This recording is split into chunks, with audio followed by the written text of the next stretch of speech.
May kapangyarihan yung ating salita. That's why we have to be careful before we utter a word. We have to be prudent. Baka nakakasakit na pala tayo o nakakasira ng kalooban. We might be inflicting words on other people. And as we say, words can hurt more than our actions. But words too can heal, can bless, and can create. Just like how God created the world, everything.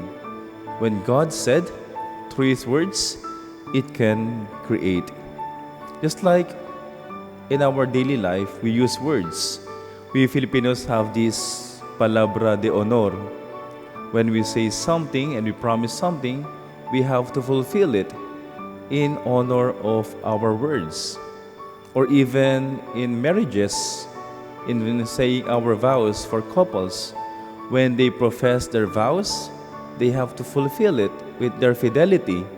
Kailangan nilang gawin ito na may katapatan at pagmamahal because of their promise, because of their words.